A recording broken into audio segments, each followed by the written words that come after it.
Today, we're going to grab the keys to a really cool metaphor that helps answer one of life's biggest questions.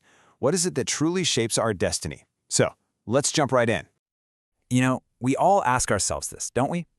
Are we just passengers along for a ride that's already been mapped out? Or are we actually in the driver's seat, making the turns ourselves? Well, the framework we're digging into today, it gives a surprisingly clear answer. And get this, according to this ancient way of thinking, only one single factor is set in stone from the day you're born. Just one. The other 11, those are all things that we can influence, that we can maintain, that we can actually upgrade. So you see, this isn't about some unchangeable fate, it's about learning how to drive. So, okay, let's start with that one fixed element. To really get it, I want you to think of your life as a vehicle. This is what some call fate, or Ming. It is the car you get right off the assembly line on day one. It's your genetic blueprint, your natural talents, your basic health constitution. You don't get to pick the make or model, it's just the hardware you start with. And this is such a powerful way to look at it. Some of us, we start out with a high-performance sports car. Others, we get a sturdy, reliable tractor. But here's the key. They're just different models, built for different kinds of races. A tractor's not going to win at Monaco, but a sports car is completely useless in a muddy field. The point is, both of these vehicles can absolutely finish the race they were built for. In this quote, this sets the stage for everything else. You can't just swap out your car's engine for a new one, but you can absolutely control how you drive it and where you take it. And that, right there, is where your power truly begins. Okay, so let's see how this works. The first two things you can change are the conditions around your car, the road you happen to be on, and the garage where you keep it. Now, luck, or yun, isn't just some random lottery ticket from the universe. In this analogy, it's simply the condition of the road you're on at any given time. Sometimes you hit a patch of smooth, open highway. Things are easy, opportunities are everywhere. Other times you're stuck on a bumpy, winding mountain path. And this just shows so perfectly that even a fancy sports car can get totally stuck in the mud, while a tractor just keeps chugging along on that same tough road. The good news? You can learn to seek out better roads. And where do you park your car at night? Well, that's your feng shui. And look, forget all the mystical stuff for a minute and just think about it practically. If you leave a brand new car out in a damp, cluttered, chaotic garage, it's going to rust, it's going to break down. A clean, organized, supportive environment, your home, your workspace, that's your personal maintenance bay. It protects your vehicle and keeps you running at your best. All right, so you're stuck with the base model of your car. That's true, but that doesn't mean you can't install some pretty serious upgrades. I gotta say, this is one of my favorites. Reading and learning, that's like upgrading your car's GPS and its entire operating system.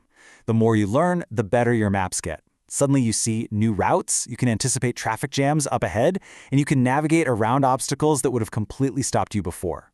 Your name, or Ming, it's so much more than just what people call you. It's your car's brand, it's your reputation. And we all know a trusted brand, a good reputation, it opens doors. People know what they're getting.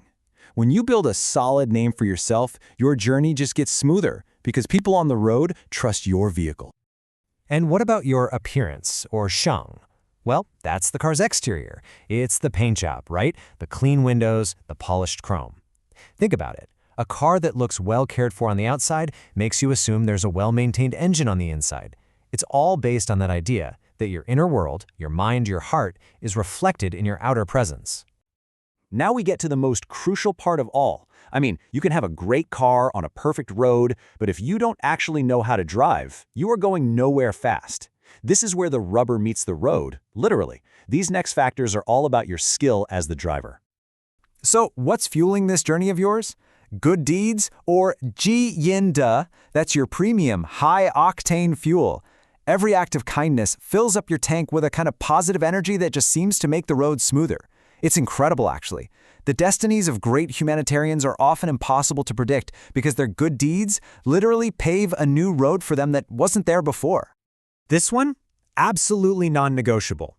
Health, or yang sheng, is your routine maintenance. It's the oil change, the tire rotation, the engine check.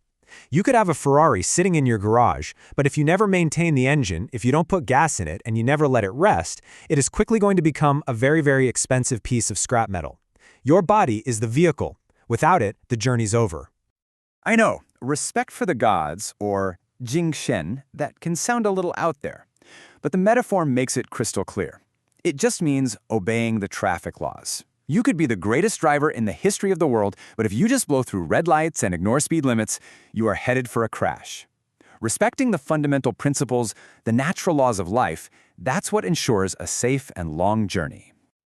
I mean, really think about this for a second. Choosing your career and choosing your life partner, these are two of the biggest decisions you will ever make. In our car analogy, that's like picking your final destination and then choosing who gets to sit in the passenger seat next to you, holding the map for the entire trip.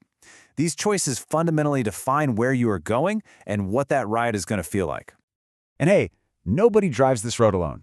Seeking out mentors or Zhao Guiyan, that's like having an expert pit crew and a world-class navigator on your team. They've driven these roads before. They can help you see your own blind spots, warn you about hazards up ahead, and point out shortcuts you would have never, ever found on your own. And finally, we have strategy. Chu Ji Bi Xiong is the art of driving itself. It's all about your moment-to-moment decisions behind the wheel.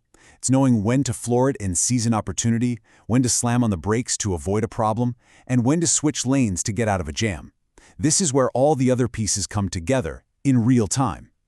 So when you put it all together, the car, the road, all the upgrades, and the art of driving, we land on the most empowering conclusion you can possibly imagine. This is the whole point. It doesn't matter if you started with a tractor or a sports car. A skilled, strategic, and well-prepared driver in a simple, average car will always go further and have a better journey than a reckless, unprepared driver who crashes their Ferrari a mile out of the dealership. The 11 factors you control are just so much more powerful than the one you don't. And this final thought just ties it all together so perfectly. We have the power to overcome our circumstances, the bad roads, the storms, the traffic jams. We do that by becoming better drivers, not by sitting around wishing we had a different car. So really, the only question left is the one right here in front of you. The keys are in your hand, your foot's on the gas pedal, you are in the driver's seat. So, where are you going to go?